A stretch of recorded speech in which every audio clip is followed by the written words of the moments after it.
Okay, we're ready to go. Start with the salutation to the Buddha.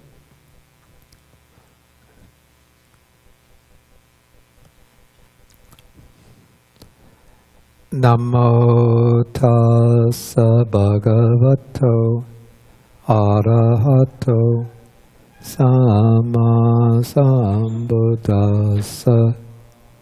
Namo tassa bhagavato arahato samma sambuddhassa. Namo tassa bhagavato arahato samma sambuddhassa.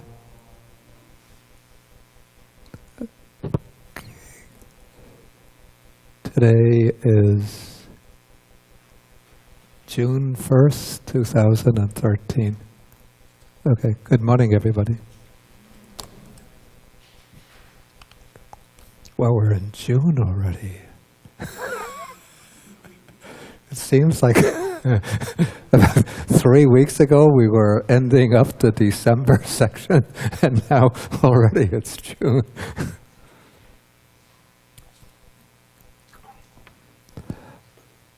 Okay, so today we'll be taking Sutta number 97 in the Majjhima Nikaya. And then this is going to be, I'm going to use this sutta as a kind of takeoff point for looking at a number of other suttas in the Majjhima Nikaya which deal with the set of qualities that are grouped together, sometimes called the Four Immeasurables, Se Uliang Shin, and also sometimes called the Four Brahmaviharas, Se Fanju. Is that expression used in Chinese?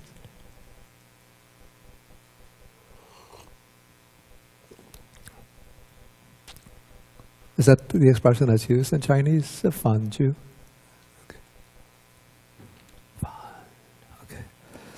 Okay, so this sutta begins, well, it primarily concerns Sariputta, the Venerable Sariputta. So it begins at a time when the Buddha was living at Rajgir in the bamboo grove. And so on this occasion, the Venerable Sariputta was traveling in the southern hills.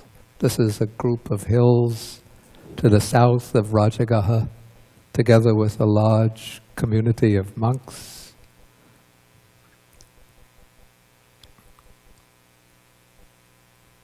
Okay, then a certain monk who had spent the rainy season at Rajagaha came to Venerable Sariputta, exchanged greetings with him, and then the Venerable Sariputta asked him, is the Blessed One, the Buddha, well and strong?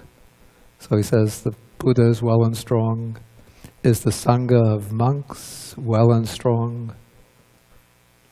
This monk says, the Sangha of monks is also well and strong. Then Sariputta says, there is a Brahmin named Dhananjani living at the Tandupala gate. Is that Brahmin Dhananjali well and strong? And this monk then says, the Brahmin Dhananjali too is well and strong. Now, it's said that before Sariputta was ordained as a Buddhist monk, he had been a friend of this Brahmin named Dhananjani. So that's why he's concerned about his well-being. Okay, so then Sariputta asks, is he diligent or heedful friend? Which means, is he leading an upright life, a virtuous life?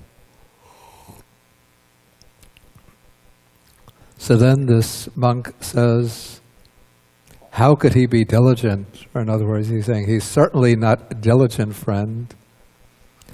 He plundered. This sounds just like it came out of a news report, last week or so. He plunders Brahmin householders in the name of the king, and he plunders the king in the name of the Brahmin householders. This mayor is robbing the treasury in the name of the federal government, or he's robbing the local treasury in the name of the federal government, and he's stealing from the federal government in the name of the local government. Okay, his wife, who is faithful, that is, who had been a devout Buddhist and came from a clan with faith, has died, and he has taken another wife, a woman without faith, who comes from a clan without faith. It seems to be implying that they have faith in the Buddha and the Buddha's teaching. So perhaps more generally, it just means that his previous wife was devoted to Dharma in the quite broad general sense of the shared Indian Dhamma, belief in the value of generosity, observing sila or the moral precepts, having devotion to the renunciants and supporting renunciants. Okay, so this is a report about Sariputta's old friend. And so when Sariputta hears this, he's somewhat disturbed by this news. And he says that this is bad news that we hear about the Brahmin Dhananjani. Perhaps sometime in the near future, I might have a chance to meet him and have a little discussion with him in order to give him some advice or an admonition in order to re-establish him in the virtuous practices. Okay, so then Sariputta spends some time in the southern hills, and then gradually he goes on a tour in the direction of Rajagaha. And so eventually he arrives at Rajagaha, and then, now coming over to paragraph 4, one day, taking his bowl and his extra robe, he goes into Rajagaha for alms. And then he approaches the Brahmin Dhananjani, who has been milking the cows. And when Sariputta comes to him, Dhananjani, the Brahmin, offers him some fresh milk, asking him to drink some of this fresh milk until it is time for the meal. But Sariputta refuses this and then says, I have finished my meal for today, and I shall be dwelling at the root of a tree, and you may come there. It's a little bit strange that Sariputta doesn't just immediately begin a conversation with the Brahmin Dhananjani. Could there be some reason why he doesn't begin immediately by admonishing the Brahmin, but tells him, I'll be staying at the foot of that tree. You can come there whenever you want.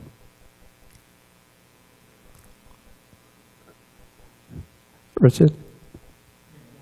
If there's a mobile microphone, please take that.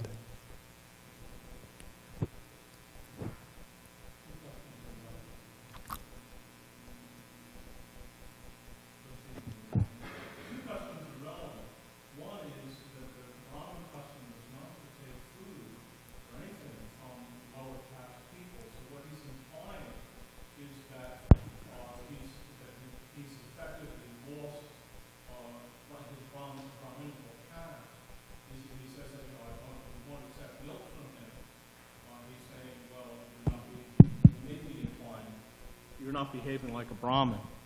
And secondly, when he's saying, you can come visit me, that's implying generally that he is superior to Dhananjani, because normally supplicants and constituents and so on go to do darshan at the houses of their superiors. It's customary, say in India and in Nepal, for people to appear at the houses of important persons, to ask for favors, to ask if there's something they can do for them, and so on, or in the morning. And the person who goes to the other person's house is normally of lower status than the person who receives the visit.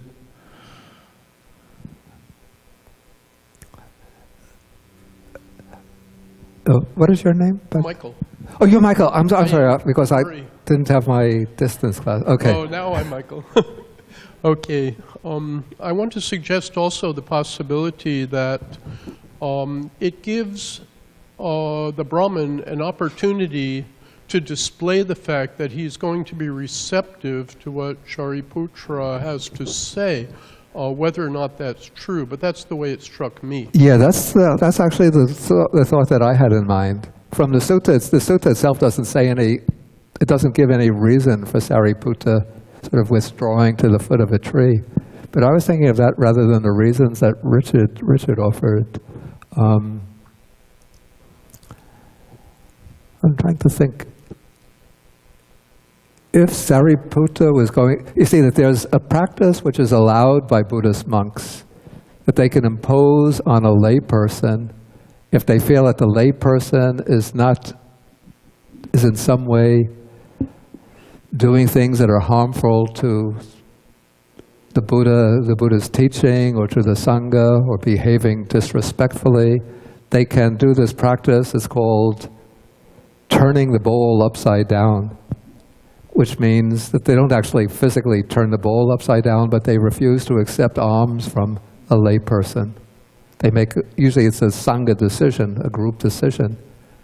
In fact, in 2007, in Burma, the Burmese monks, the younger monks, they had made this decision not to turn the bowl upside down with regard to the generals in the military junta. Well, yeah, it's a general customary rule in the area. For instance, what made Gandhi's fasting so powerful? Yeah. That is, he was effectively turning the bowl upside down when he was Yeah. eating food. Yeah. Saying the country isn't behaving, I can't eat. Yeah.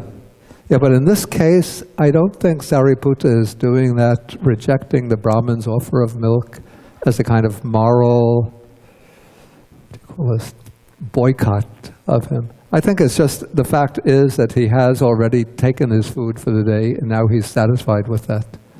But I think the reason why he's withdrawing to the foot of the tree rather than immediately admonishing the Brahmin is, I think, first by showing up at the Brahmin's house, he's sort of suggesting, aha, I know what you've been up to. I know that you haven't been behaving properly. But rather than start admonishing him and sort of laying a heavy trip on him, becoming moralistic, by withdrawing, he's in a sense giving the Brahmin time to reflect back upon himself and to think, am I going to be open and receptive to what Sariputta has to say, even though it'll involve some criticism of my behavior. That's the way I would understand it, though there's no explanation given in the text itself.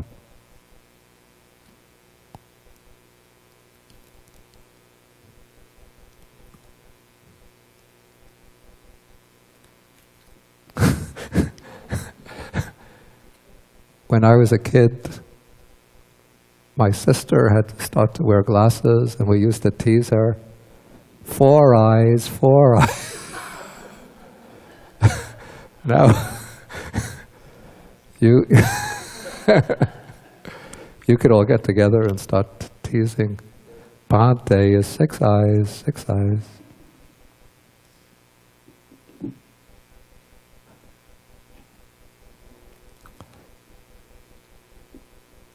Okay, so the Brahmin, after he eats his breakfast, then he goes to the Venerable Sariputta and they exchange the typical courtesies. Then Sariputta asks him, it's a kind of loaded question. He says, are you diligent Dhananjani.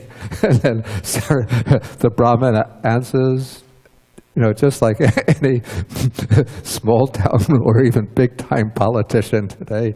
He says, how can we be diligent, Sariputta, when we have to support our parents, our wife and kids, and our slaves, servants, and workers, when we have to do our duty towards our friends and companions, kinsmen and relatives, towards guests, departed ancestors, the deities, the king, and when this body, or I myself, must also be refreshed and nourished. Okay, then Sariputta is going to give the Brahman a quite stern, but a very simple and direct argument against his attempt to justify his misbehavior. So he says, suppose someone here were to behave contrary to the Dharma, to behave unrighteously for the sake of his parents.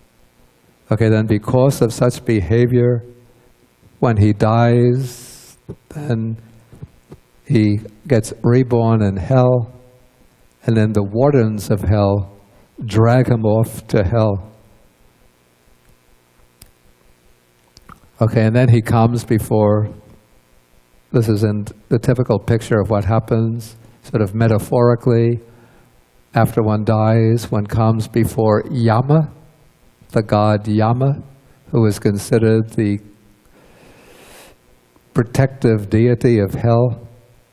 Or actually, he is the deity of the dead, who questions the judge of the dead, who doesn't pass judgment on the dead, but asks them about their own behavior.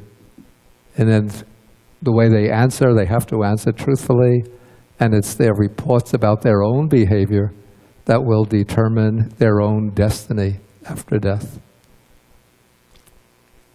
So in this case, we can imagine that this person is dragged off and comes before Yama.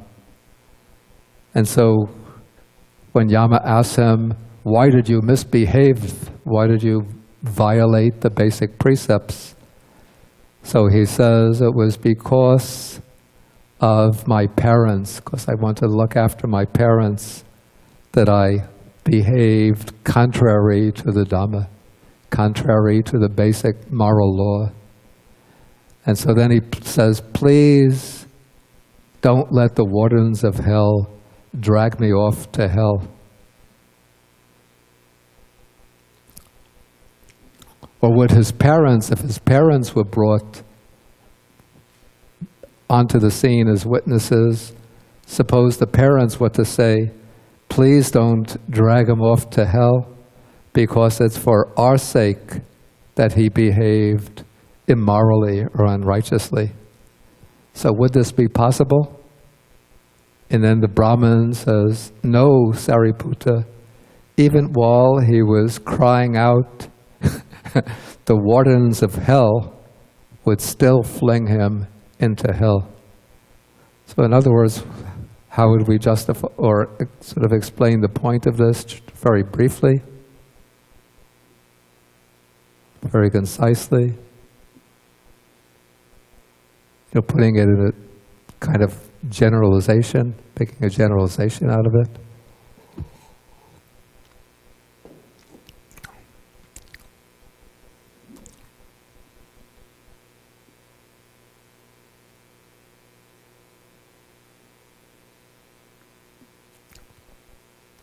Okay, think about it. We'll just go through the next section. Okay, so now we have an expansion of the same argument. Okay, suppose someone here were to behave contrary to the Dhamma or the moral law, to behave unrighteously for the sake of his wife and children, for the sake of slaves, servants, and workers, for the sake of friends and companions, for the sake of kinsmen and relatives, for the sake of guests, for the sake of the departed ancestors, for the sake of deities, making offerings to the deities, for the sake of the king, for the sake of refreshing and nourishing himself. Okay, and so then the wardens of hell were to drag him off to hell, to bring him in front of King Yama. Okay, so would he be able to free himself by pleading thus? It was for the sake of, supporting my own life, maintaining myself, that I behaved immorally and unrighteously. And then others were to come to his defense and saying it was for the sake, here they're using the same appeal, it was for the sake of refreshing and nourishing himself that he behaved immorally, unrighteously. So please don't carry him off to hell. Then the Brahmin answers, no, Sariputta, even while he was crying out, the wardens of hell would fling him into hell. Okay, so what kind of generalization can we draw from this? Claudia? Claudia, okay. That good intentions don't outweigh bad action? Or Okay, that's bad? exactly the point. Yeah, even though the intentions might seem to be good, but they're not a justification for breaking the basic principles or precepts of morality.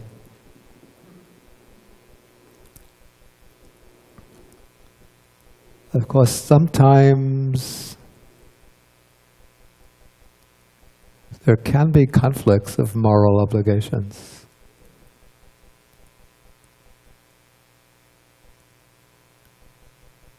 Suppose it was a matter of, I think probably most of you or many of you have read Les Miserables, the novel by Victor Hugo, or at least seen the play or the movie, or the basic story. Jean Valjean, who is the hero of the novel, this is a time when there's great poverty in France, and I think it was his sister and her children were really extremely hungry. And so he broke the window, broke into a bakery and stole some loaves of bread in order to feed his sister and her children.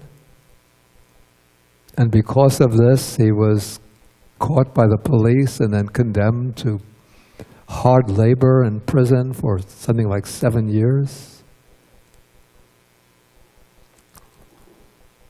Okay, in a situation where there is extreme,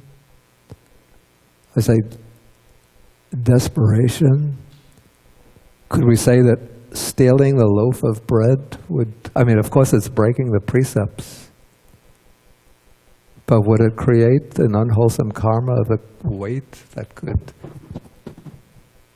even justify being imprisoned for 7 years, not to speak of going to hell?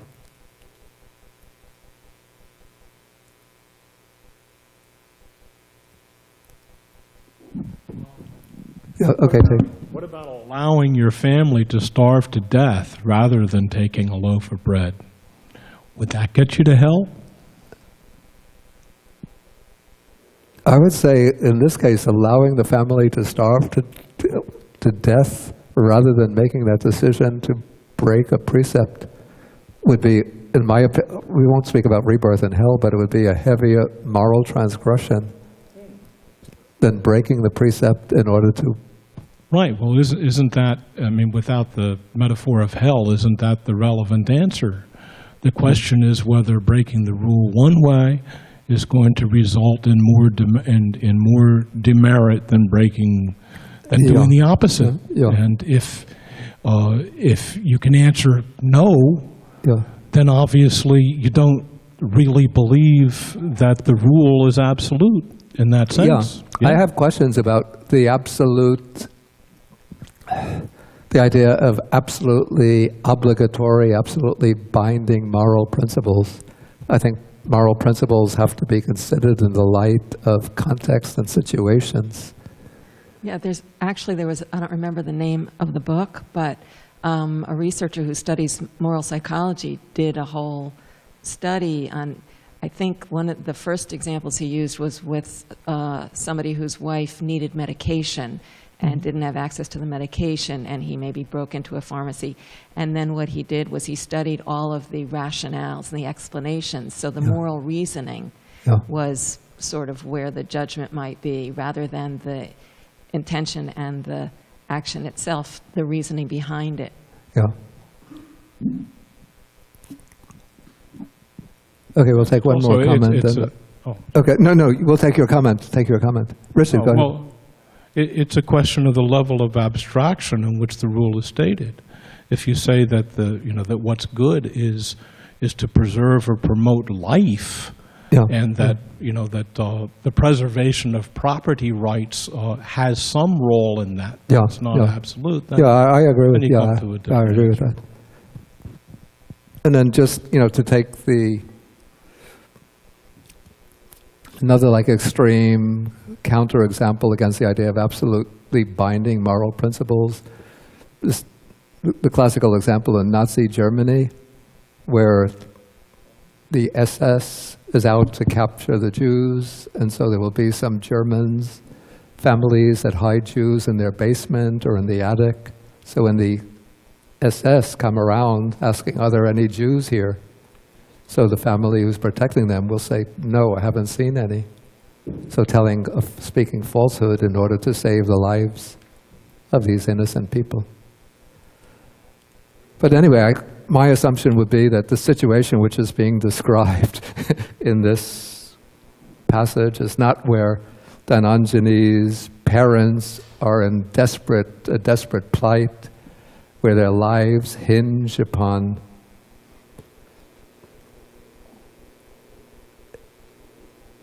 where their lives are dependent upon him breaking the precept in order to get some wealth to give to them. But rather we could imagine that he is maybe building a nice comfortable mansion for them, or buying them a new 30-inch television set, or buying a new set of furniture, Swedish white oak furniture, whatever.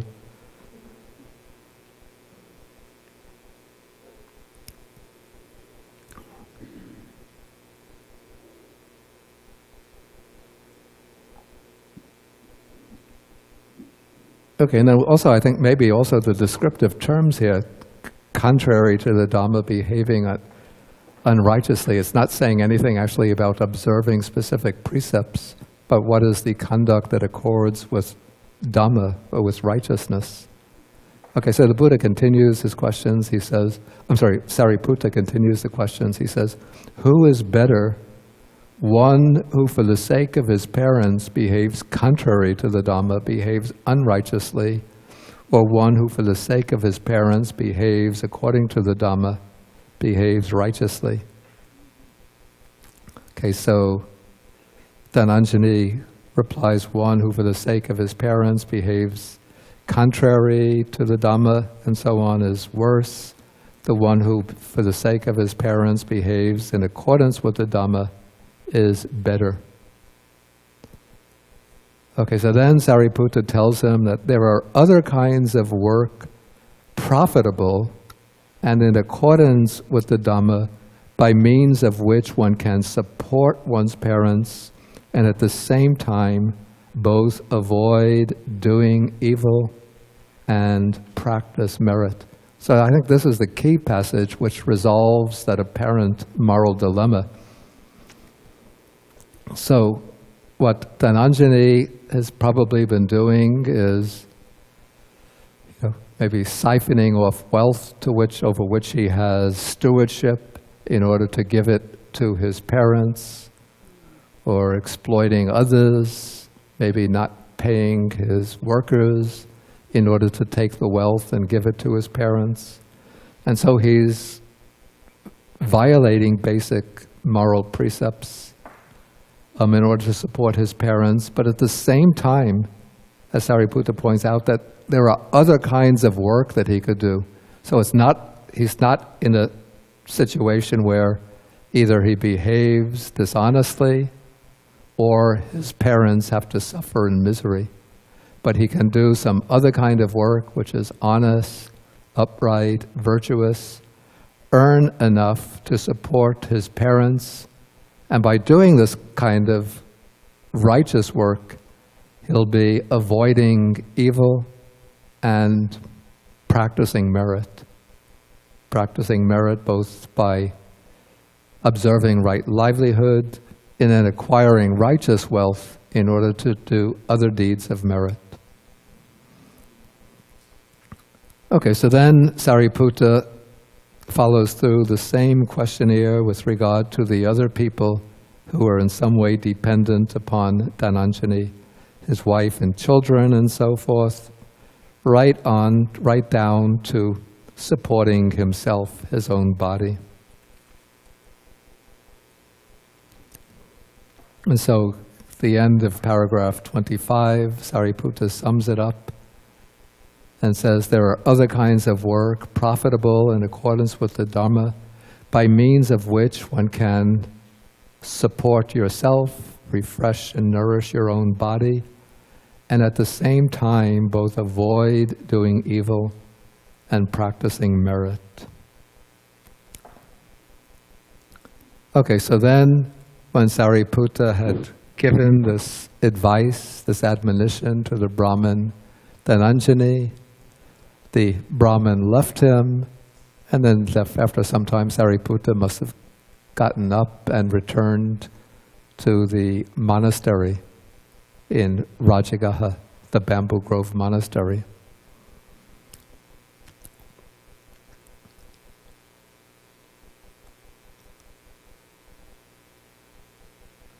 Apparently, my assumption is that the Brahmin Dhananjani accepted Sariputta's advice and changed his way of life. Okay, sometime later, we don't know how much later, the Brahmin Dhananjani became seriously ill, and so he sent a messenger to the monastery, to the Blessed One, paying his respects to the Blessed One, and then asking the Buddha to send Sariputta to see him out of compassion. Okay, so the messenger fulfills his duty, and then Sariputta comes to visit the Brahmin.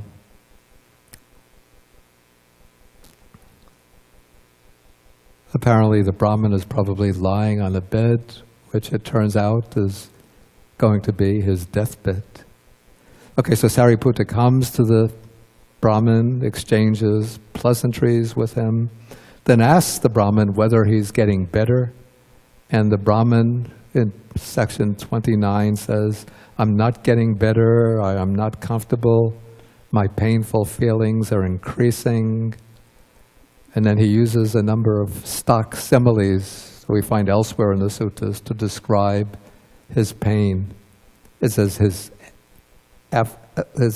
as if a strong man was splitting open his head with a sharp sword, as if a strong man had tied a headband around his head and pulled with tough leather strap and pulling on that strap, or as if a skilled butcher had carved up the belly of an ox with a sharp knife.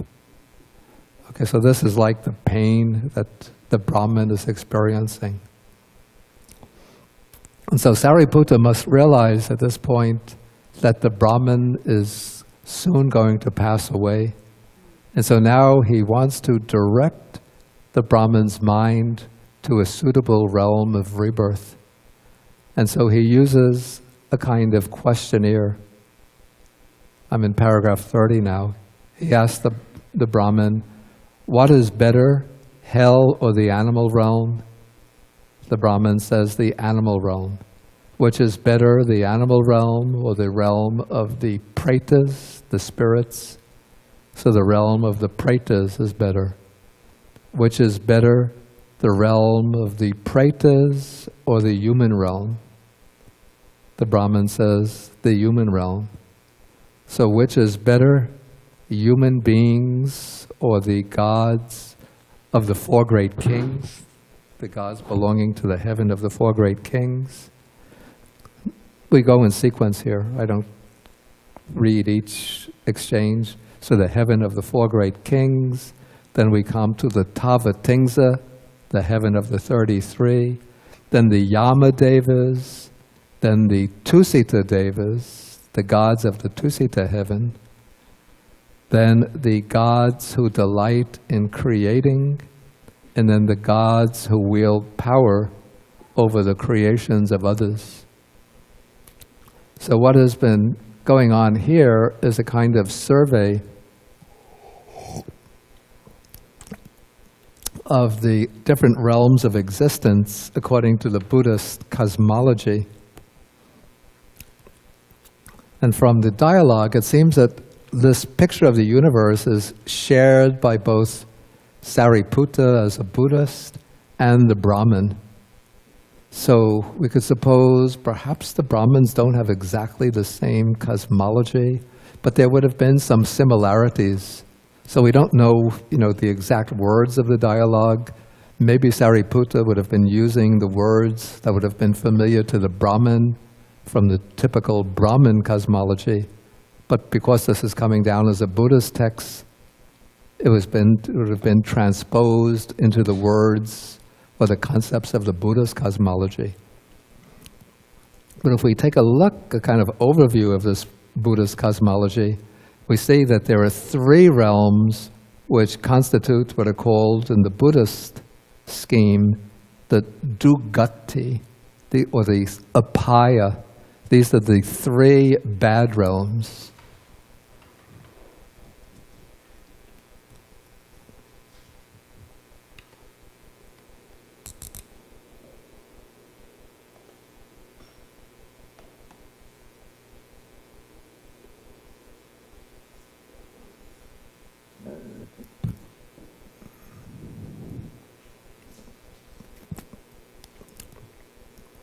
Apaya, I usually translate as the plane of misery, and Dugati as the bad destinations.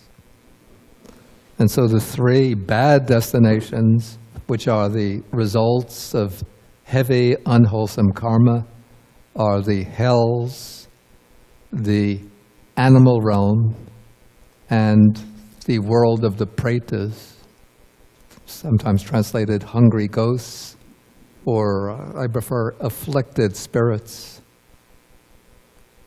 These are beings who they're somewhat in proximity to the human world, though invisible to us, and they suffer various kinds of affliction, not as severe, nowhere nearly as severe as in the hells, but they often depicted as undergoing strong hunger and thirst, which they can't satisfy. So those are the three bad destinations. Then we come to the Sugati, which are the good destinations.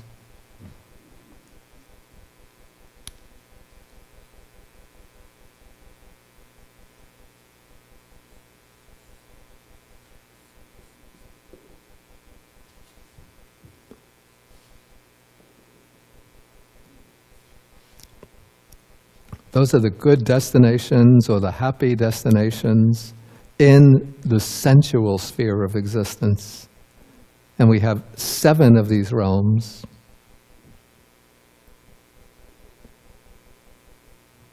The one that we're most familiar with is the human realm.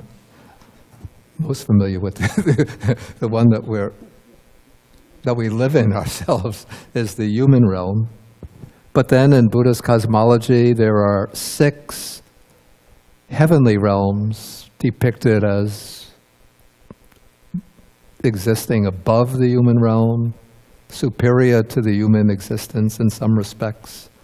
We don't have to go into the details of them. One is called the heaven of the 4 great kings. There are 4 divine kings who rule over this heaven, and each has his own compartment, his own division within this heaven.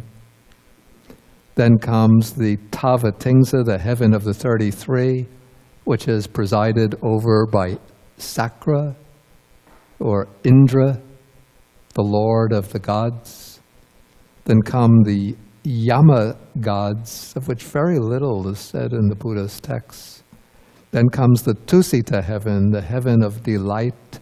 This is where the Bodhisattva lives before he takes rebirth in the human realm.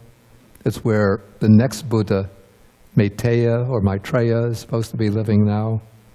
And many of the Buddha's own lay disciples, or as some of them, are depicted as taking rebirth in Tusita, like Anathapindika, Visakha. The Buddha's own mother, when she passed away, she was reborn in Tusita. Then come the gods who delight in creation, creating. Again, not much is said about them. In my picture, that this is the heavenly realm where we get Mozart and Bach and Michelangelo and Leonardo da Vinci, the great artists and musicians are reborn there. Then above that is the gods who wield power over others' creations. That is the heavens for the editors and the film producers, the people who create the companies, like the music record. Do we have records anymore? The music labels, or who construct the museums that purchase the works of art. But that's my own conception. Okay, so these are the 6 heavens of the sensual sphere. And so Sariputta, we could say, has been guiding the Brahman Dhananjani to directing his mind to each of these heavens. Okay, so now Sariputta takes another step. In paragraph 31, he says, what do you think is better? What is better? The gods who wield power over others' creations, or the Brahma world? Okay, so this is a Brahma Loka. And now above the sense sphere heavens, there is an entirely different realm of existence, which is sometimes summed up just under the label, the Brahma world.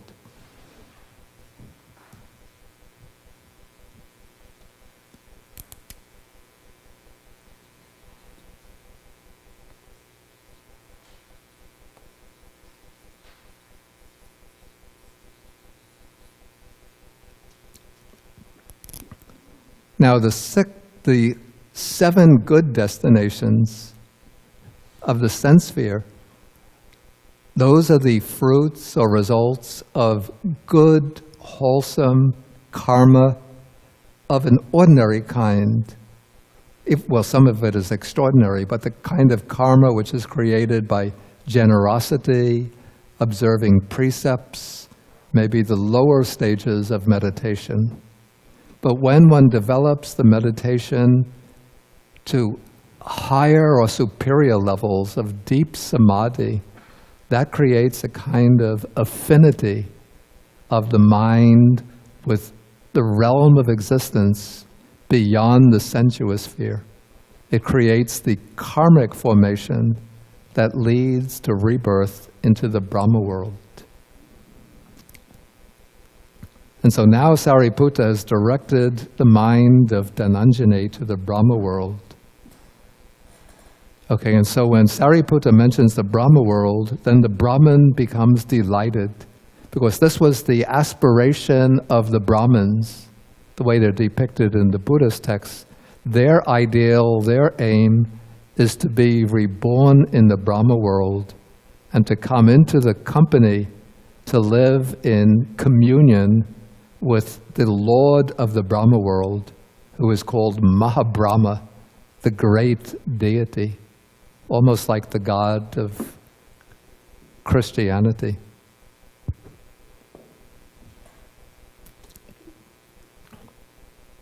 So when Sariputta mentions the Brahma world, then Dhananjani is delighted, because that was probably his great wish or aspiration. So then Sariputta thinks, these Brahmins are devoted to the Brahma world. Suppose I teach the Brahmin Dhananjani the path to the Brahma world, or it's called the path to the company of Brahma, the way to come into the company of Brahma the Great. Okay, so now Sariputta starts to teach the path to the company of Brahma. So he teaches, I'm in paragraph 32, here a monk, or it could be anyone, dwells pervading one quarter with a mind imbued with loving kindness, so the second quarter, the third, the fourth, above, below, around, and everywhere. To everyone as to himself, he abides, pervading the entire world with a mind of loving kindness, abundant, exalted, immeasurable, without hostility, without ill will. This is the path to the company of Brahma. And then he repeats the same thing with the other three qualities that constitute the path to the Brahma world. That is, the mind of boundless compassion, the mind of altruistic joy, the mind of equanimity. So these are the four states. Most often they're grouped together, and they're called sometimes the four immeasurables, the four uppamanya.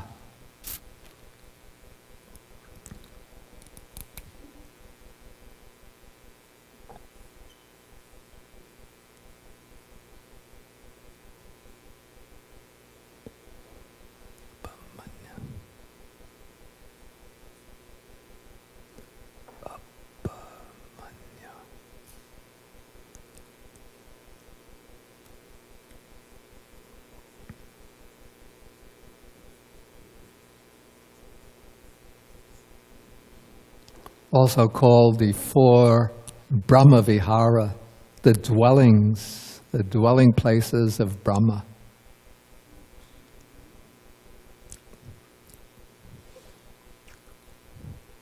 And so these four qualities, they seem to be somewhat similar, but usually we make a distinct, or at least some of them seem to be similar, but we make a subtle distinction, or there are subtle differences between them. And so we distinguish them by saying that loving kindness, we'll write these four qualities down. Most of you probably know them.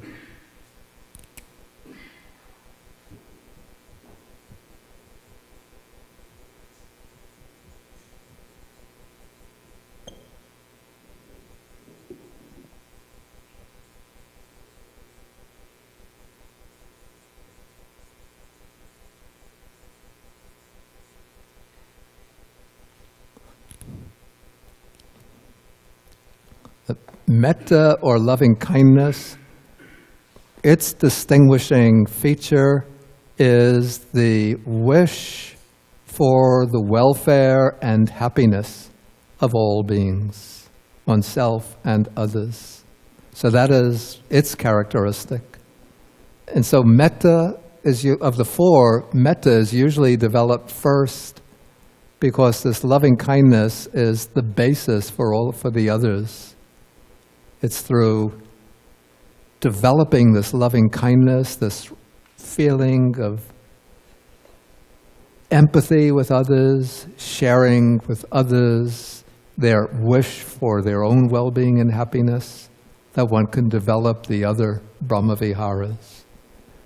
And so then karuna, or compassion, has the quality of feeling the suffering of others as one's own, and wishing to eliminate or alleviate the suffering of others. So when one has true love and a feeling of kindness for others, then when one sees others undergoing suffering, then one wants them to be free from suffering, and one generates the wish for them to be free from suffering. Then mudita, altruistic joy. The word mudita originally simply meant joy, but it takes on a more specialized meaning in this context. The meaning of, I translated altruistic joy. This means rejoicing in the success, the good fortune of others, or rejoicing in the virtues and good qualities of others.